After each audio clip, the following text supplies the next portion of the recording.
तो कैसे हैं आप लोग। तो आज का फिर से स्टार्ट करते हैं 13.4 का चौथे प्रश्न से। तो हम लोग जानेंगे पहले पहला प्रश्न, दूसरा प्रश्न और तीसरा प्रश्न मैंने बना लिया था। चौथा प्रश्न क्या है कि एक घनाभ का आयतन 576 घन मीटर है। मतलब घनाभ का आयतन दिया हुआ है और आधार वर्गाकार है, जिसको आधार बोलते हैं, वह वर्गाकार है जिसकी एक भुजा 6 मीटर है। तो घनाभ की ऊंचाई ज्ञात करें। जिस प्रकार से सवाल है, सवाल बहुत आसान है, बस समझने की देरी है कि आप जैसा कि आप जानते हैं घनाभ घनाभ क्या होता है, जिसकी लंबाई चौड़ाई और ऊंचाई होती है। एक वर्गाकार है जिसमें क्या है, जिसकी आधार की भुजा 6 सेंटीमीटर मतलब 6 मीटर दिया हुआ है। तो इसको हम कॉपी पर समझने की कोशिश करते हैं। जैसा कि आप प्रश्न देख पा रहे हैं, एक घनाभ का आयतन, यानी ये घनाभ है, इसकी आयतन कितना है 576 घन मीटर यानी मीटर क्यूब। कोई दिक्कत नहीं है। अब क्या कह रहा है, घन मीटर है, आधार वर्गाकार है। मान चलिए ये आधार है, ये क्या है, एक आधार है। इस घन का क्या है, एक आधार है जो वर्गाकार है। वर्गाकार मतलब जिसकी आमने सामने यानी कि भुजा नहीं, चारों भुजाएं आपस में बराबर हो, जिसकी चारों भुजाएं बराबर और चारों कोण समकोण हो, उसको क्या कहेंगे, वर्ग। तो ये एक वर्गाकार है जिसकी एक भुजा 6 सेंटीमीटर है, यानी 6 सेंटीमीटर लंबाई भी हो गया इसका और 6 सेंटीमीटर चौड़ाई भी हो गया। समझ पा रहे हैं ना आप कि एक घन है, मतलब क्या बोलते हैं, वो वर्ग है और ये घनाभ है। घनाभ में क्या होता है, लंबाई चौड़ाई और ऊंचाई, और वर्ग में क्या होता है, और लंबाई और चौड़ाई होता है। तो जबकि इसमें लंबाई और चौड़ाई दे दिया है तो ऊंचाई निकाल सकते हैं। तो क्या लिखेंगे हम, एक घनाभ का आयतन बराबर घनाभ का आयतन बराबर क्या होता है, लंबाई गुने चौड़ाई गुने ऊंचाई। घनाभ का आयतन कितना दिया है, 576 मीटर क्यूब। लंबाई कितना है 6 मीटर, चौड़ाई कितना है 6 मीटर, यानी ये वर्गाकार है ना, तो इसलिए लंबाई भी सेम हो जाएगा, चौड़ाई भी सेम हो जाएगा। इसलिए वर्गाकार का लंबाई 6 मीटर गुने चौड़ाई 6 मीटर गुने ऊंचाई ज्ञात करना है, तो ऊंचाई को ऊंचाई लिख देंगे। ठीक है। अब ये गुना में इससे जाएगा तो भागा में, ये भी गुना में इससे जाएगा तो भागा में। तो क्या लिख सकते हैं डायरेक्ट एक ही बार में, ऊंचाई बराबर क्या हो जाएगा 576 मीटर क्यूब बट्टा 6 गुने 6, मतलब 6 मीटर गुने 6 मीटर। आप 6 से काटेंगे, 6 नमा 54, छः के 36 96 निकला, 6 से 16 छक्के 96, और ये 1 मीटर, इससे 2 मीटर कट गया तो कितना बचा 1 मीटर, यानी ऊंचाई आपका क्या निकला 16 मीटर। इस प्रकार से हम निकाल सकते हैं। बस सवाल को बस समझने की देरी, इस प्रकार से आपका आंसर निकल गया। तो अब चलते हैं आपकी अगले प्रश्न की ओर। प्रश्न नंबर 5। जैसा कि आप देख पा रहे हैं प्रश्न 5 में क्या दिया हुआ है, 12 सेंटीमीटर किनारे वाले दो घन बराबर से जोड़ दिए जाए तो नए घनाभ का पृष्ठीय क्षेत्रफल ज्ञात करें। समझ पा रहे हैं इस सवाल को। इस सवाल मैंने पिछले ही बताया 13.3 का पहला प्रश्न, जिसमें क्या था, दो घन को जोड़कर एक घनाभ बनाया जाता है। बस उसी सवाल को बस उल्टा किया, बात सब कुछ सेम है। जैसे 12 सेंटीमीटर किनारे वाले, मतलब 12 सेंटीमीटर किनारा है तो यदि लंबाई भी यही होगा घन के लिए, ऊंचाई भी यही होगा और चौड़ाई भी यही होगा। अब दो घनों को जोड़ देने पर तो इसकी मतलब जो दो घनों को जोड़ते हैं तो बस लंबाई बढ़ती है, चौड़ाई नहीं बढ़ती है और नहीं ऊंचाई बढ़ती है। इसकी लंबाई कितनी हो जाएगी, 12 सेंटीमीटर प्लस 12 सेंटीमीटर, यानी 24 सेंटीमीटर लंबाई हो गई, 12 सेंटीमीटर चौड़ाई हो गया और ऊंचाई 12 सेंटीमीटर हो गया। तो इस प्रकार से ये घनाभ बन जाता है। तो आइए हम इस प्रश्न को कॉपी पर हल करने की कोशिश करते हैं। जैसा कि आप देख पा रहे हैं कि 12 सेंटीमीटर घन वाली, यानी ये 12 सेंटीमीटर लंबा हो गया और 12 सेंटीमीटर ये आपका चौड़ा हो गया और 12 सेंटीमीटर ये आपका ऊंचा हो गया। मतलब लंबाई चौड़ाई ऊंचाई है। जब दो घनों सेम है तो इसकी जब दोनों घनों को जोड़ दिया जाए तो देखिएगा कि ये लंबाई आपस में यहाँ पर जुड़ जा रही है। तो ये टोटल कुल लंबाई कितनी होगी 24 सेंटीमीटर। और चौड़ाई की बात करें तो चौड़ाई ये भी यहीं पर है, ये भी यहीं पर है, यानी चौड़ाई भी समान है आपका 12 सेंटीमीटर। बचा ऊंचाई, तो ऊंचाई भी यही सेम है, ऊंचाई भी ये भी सेम है, तो ऊंचाई में कोई दिक्कत नहीं होगी। तो क्या होगी आपकी लंबाई 24 सेंटीमीटर, चौड़ाई बराबर आपका 12 सेंटीमीटर और ऊंचाई बराबर क्या हो जाएगा आपका 12 सेंटीमीटर। तो हम इसका निकालेंगे क्या, घनाभ का एक पृष्ठीय क्षेत्रफल। तो घनाभ का पृष्ठीय क्षेत्रफल बराबर क्या होता है?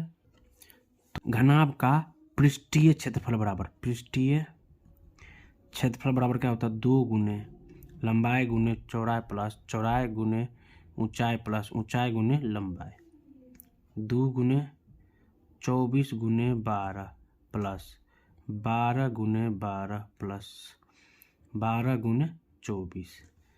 तो 24 12 288 प्लस 12 गुने 12 144 प्लस 24 गुने 12 288। इन तीनों को जोड़ने पर आपका निकलता है 720। अब ब्रैकेट के बाहर 2 है तो ये 720 दूनी, ये आपका हो जाएगा 720 दूनी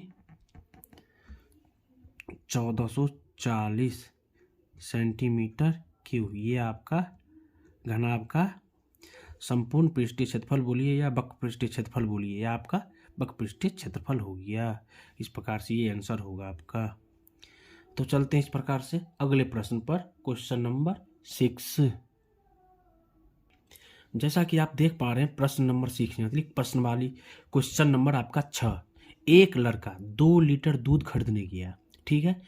हम लोग जैसा कि जाते हैं दूध दुकान पर क्या लेकर के दूध लेने के लिए, तो यहाँ पर क्या किया है 2 लीटर दूध खरीदने गया। दुकानदार ने उसे एक आयताकार आधार वाले बर्तन से जो 20 सेंटीमीटर लंबा, 15 सेंटीमीटर चौड़ा और 5 सेंटीमीटर गहरा था वो एक बार माप कर दिया। तो बताइए कि लड़के को कितना कम या अधिक दूध मिला यदि 1 लीटर बराबर 1000 घन मीटर होता है। तो समझ पा रहे इसका क्या निकालना है? आयतन निकालने के बाद हमको पता चल जाएगा यदि 1000 के आसपास होगा, 1000 होगा तो 1 लीटर हो जाएगा, 1000 से कम होगा तो 1 लीटर से कम होगा, 1000 से ज़्यादा होगा तो 1 लीटर से ज़्यादा होगा। तो आइए हम इस सवाल को कॉपी पर बनाने की कोशिश करें। जैसा कि आप देख पा रहे हैं एक लड़का 2 लीटर दूध खरीदने गया। दुकानदार ने उसे आयताकार, ये है आयताकार बर्तन जो 20 मीटर लंबा, ये आपका 20 सेंटीमीटर लंबा हो गया, 15 सेंटीमीटर चौड़ा यानी 15 सेंटीमीटर चौड़ा ये हो गया, और 5 सेंटीमीटर गहरा, ये आपकी गहराई कितना है 5 सेंटीमीटर। मतलब क्या ये आपका बर्तन है, ये आपका बर्तन है आयताकार बर्तन, जिन्होंने इस बर्तन से उन्होंने एक बार नाप कर दिया, एक बार माप कर दे दिया। तो बताइए उस लड़के को कितना कम या दूध मिला। तो निकालेंगे आयताकार क्या है बर्तन है, तो आयताकार बर्तन की आयतन बराबर हम लिखेंगे यहाँ पर आयताकार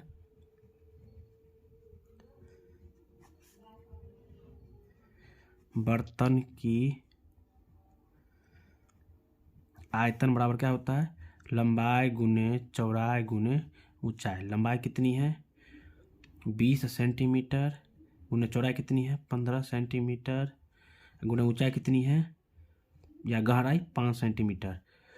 20 को 5 से गुना करेंगे 100 गुने 15 यानी 1500। 1 सेंटीमीटर 2 सेंटीमीटर 3 सेंटीमीटर यानी सेंटीमीटर क्यूब यानी घन मीटर इसको बोल सकते हैं। समझ गए। तो एक बार में कितना दूध आया तो 1500 घन मीटर। अब प्रश्न में क्या दिया है यदि 1 लीटर बराबर 1000 घन मीटर हो, मीटर 1 लीटर यदि दूध मिलेगा तो उसको 1000 घन मीटर होना चाहिए। यहाँ पर कितना है 1500 घन मीटर, यानी इसको हम दूध की धारिता बराबर निकालेंगे। दूध बराबर तब 1500 बट्टा कितना है लीटर में पानी के लिए 1000 से भाग देंगे, ये तीनों से इसको काटेंगे तो कितना निकला 1.5, यानी दूध कितना मिला इसको दूध बराबर 1.5 लीटर। इस प्रकार से ये प्रश्न को बनाया जा सकता है। तो ये आपका आंसर हो गया। तो चलते हैं अगले प्रश्न की ओर, प्रश्न नंबर 7।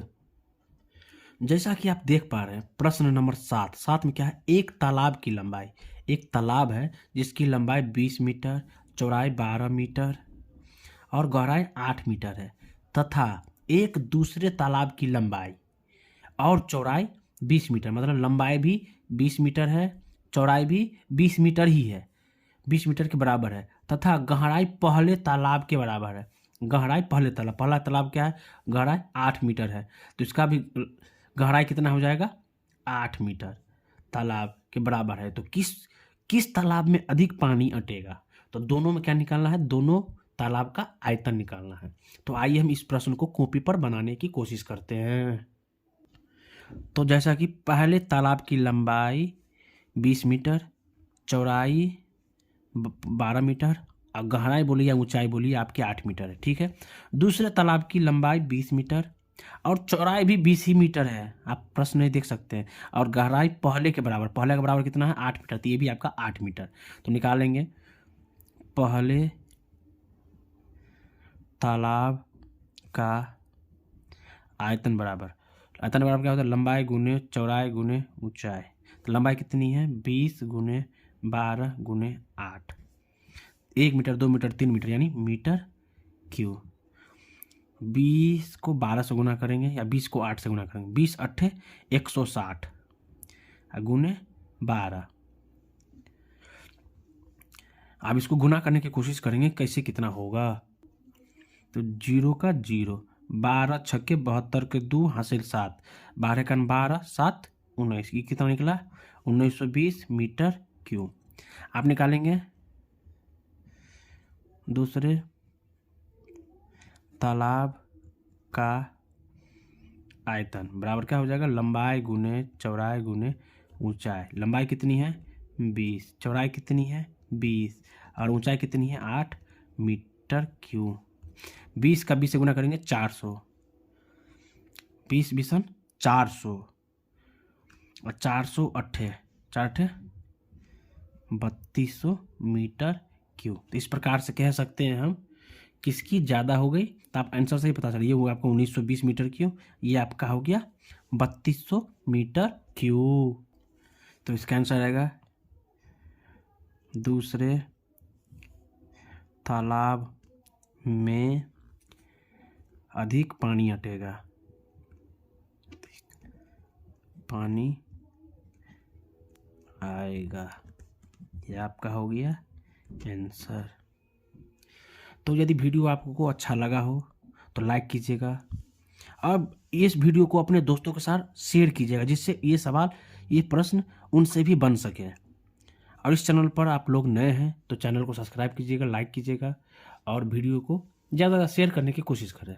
तो आज के वीडियो में इतना ही, बहुत बहुत धन्यवाद।